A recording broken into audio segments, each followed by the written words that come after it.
This video will showcase survey participant consumption patterns. According to the Wine Institute, 856 million gallons of wine were consumed in the U.S. in 2012, an increase from 836 million gallons in 2011. 31% of consumers who participated in our internet survey indicated that their consumption of wine increased over the previous 3 years. Of the participants that said their consumption increased from 2010 to 2013, over half indicated that their interest in drinking wine over other alcoholic beverages had influenced the increase in consumption. Other top reasons for increased wine consumption included learning more about wine and the noted health benefits associated with drinking wine.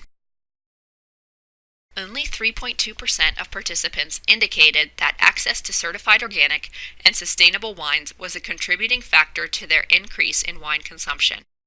These types of wines are not yet a significant part of the wines produced in the Mid-Atlantic region, but it is certainly something that could be a competitive advantage in the future. Of the 1,183 participants, only 18% said their consumption decreased from 2010 to 2013. This figure showcases some of the reasons for the decrease. Notably, price and spending were the top two responses. This chart illustrates some of the specific occasions during which participants reported consuming wine. The top 3 occasions were at a party or gathering with family or friends, during meals at home, and when dining at a restaurant. The occasion in which people were least likely to consume wine was when they were at a sporting event or concert, just 11.6%. Overall, there is a wide variety of occasions where people consume wine, which holds great potential for wineries. It is essential for a winery to understand their consumers' behaviors in order to market their products accordingly. If tasting room traffic is increasing, survey customers as to why they are visiting in an effort to provide relevant educational information, events, and other opportunities. If there is a lull, find new opportunities that will attract and entice consumers to return. For example, many people are becoming more interested in learning about wine, so wineries could have wine information sessions in their tasting rooms.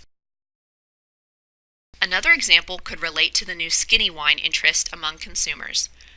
Wineries could promote their lower-calorie wine, which would likely attract consumers who are counting calories but still want to enjoy wine. The data also illustrated differences in consumption patterns based on gender. In the survey, the consumption category consumes wine a few times a week contained the greatest percentage of participants. Consumers in this category, along with those who responded that they drink wine daily, make up the category known as supercore wine drinkers, a term used by the Wine Market Council to describe consumers who drink wine at least once a week.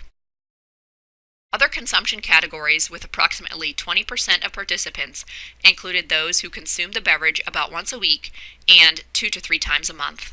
It is often assumed that women are the primary wine drinkers in households and, as stated in Video 1, women make a majority of the everyday wine purchasing decisions. Our research indicates, however, that the percentage of males that consume wine daily was over double that of the females. There were no significant differences between males and females for any of the other consumption frequency categories. According to data from the Wine Market Council, 8% of the wine drinker population in the U.S. consumes wine daily, 26% consume wine several times a week, and 66% drink wine occasionally. Our data indicates that Mid-Atlantic wine consumers who participated in our survey consumed wine as frequently as the rest of the U.S.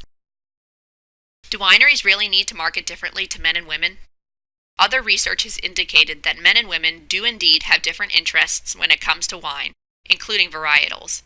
By comparing their customers' consumption behaviors and gender, a winery may discover that they need to develop different marketing strategies for men and women.